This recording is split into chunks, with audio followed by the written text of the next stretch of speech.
हिमांशु जी, BJP के लिए बहुत महत्वपूर्ण चुनाव है ये। 2015 बीजेपी हारी दिल्ली में, 2019 बहुत ही बुरी तरह हारी विधानसभा चुनाव, और ये तीसरा चुनाव अब होने जा रहा है। अगर ये तीसरा चुनाव भी भारतीय जनता पार्टी दिल्ली विधानसभा का हारती है तो ये नरेंद्र मोदी की अगुवाई वाली भाजपा का एक प्रदेश में लगातार तीसरी बार पराजय होगी, जो कि बहुत अच्छा रिफ्लेक्ट नहीं करता है। अभी झारखंड में हेमंत सोरेन ने वो दूसरी बार करके दिखाया तो उस पर तमाम आर्टिकल लिखे गए कि ये किला जो है अभेद्य है। पर तीसरी हार, एक 3 का जो सेंटिमेंट होता है, रूल ऑफ 3, उसका एक इम्पैक्ट अलग होता है। तो इस चुनाव में एक आम आदमी पार्टी के एक नेता से मेरी बात हो रही थी तो उन्होंने ये बात कही कि महाराष्ट्र और हरियाणा, जो हाल के 2 विधानसभा चुनाव के नतीजे हैं, उनको ध्यान में रखते हुए हम भी इस बात को मेक श्योर कर रहे हैं कि अति आत्मविश्वास में ना आए और पूरे जोर से चुनाव लड़ें, और पहले से तैयारी भी उसकी रखें। इसीलिए टिकट वगैरह भी बहुत बदले गए, उस पर मैं आऊंगा।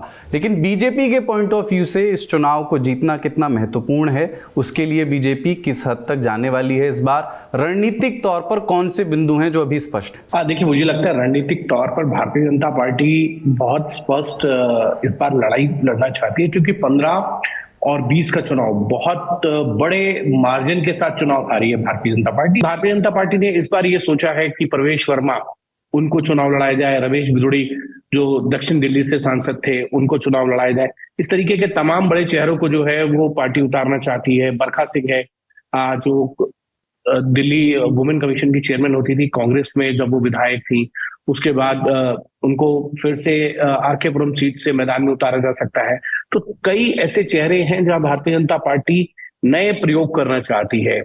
मालवीय नगर से सतीश उपाध्याय को उतारना, लेकिन रमेश बिधूड़ी ये चाहते हैं कि उनको कालका जी से लड़ाया जाए, वो उनके लिए ज्यादा सेफ रहेगा। जहां आतिशी जहां से चुनाव जीत कर आई हैं, जो मुख्यमंत्री है, लेकिन पार्टी चाहती है वो तुगलकाबाद से लड़े। इसी तरीके से कैलाश गहलोत जो है वो चाहते हैं कि वो बिजबासन से चुनाव लड़ लें, जहां से सत्यपाल राणा जीतते रहे हैं।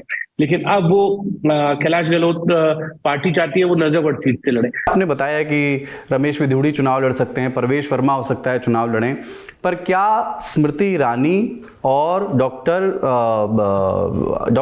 हर्षवर्धन, ये दोनों लोग भी इस बार विधानसभा का चुनाव लड़ते हुए दिखेंगे, जैसी कुछ सुगबुगाहटें हैं? डॉक्टर हर्षवर्धन वो चुनाव लड़ना चाहते हैं। विजय गोयल जो पूर्व में मंत्री हैं, 4 बार के सांसद रह चुके हैं, राज्यसभा में सांसद रहे हैं, मंत्री रहे हैं केंद्र सरकार में, वाजपेयी सरकार में भी और मोदी सरकार 2 के अंदर भी। तो तमाम इस तरीके की चीजें जो है वो देखने को तो दिखी हैं।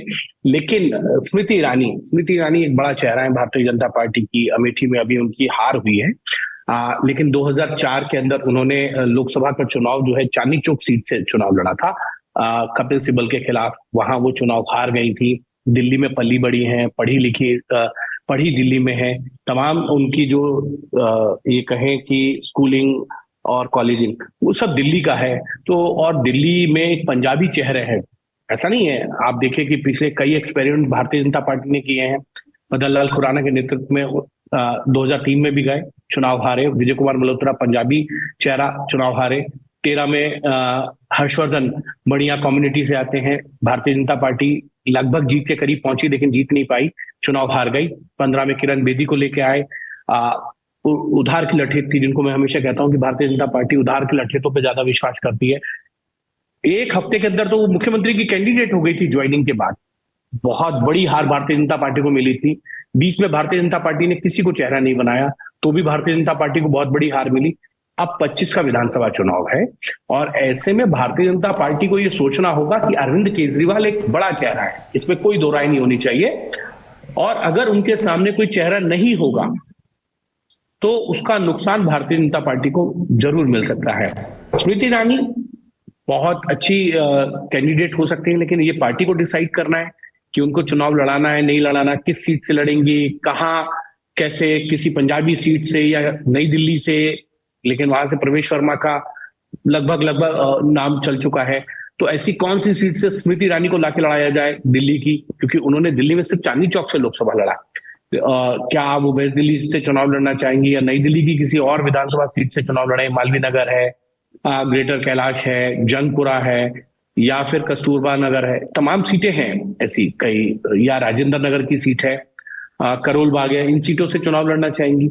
बहुत सी सीटें हैं, लेकिन क्या स्मृति ईरानी को भारतीय जनता पार्टी चेहरा बनाएगी? क्योंकि एक चीज है कि जब भारतीय जनता पार्टी का सदस्यता अभियान चल रहा था, तो जो मैं और कुणाल रिकॉर्डिंग से पहले बात कर रहे थे, वो लगभग आधे से ज्यादा डिस्ट्रिक्ट्स के अंदर जो है उस सदस्यता अभियान की ऑब्जर्वर के तौर पे वहां पे गई थी।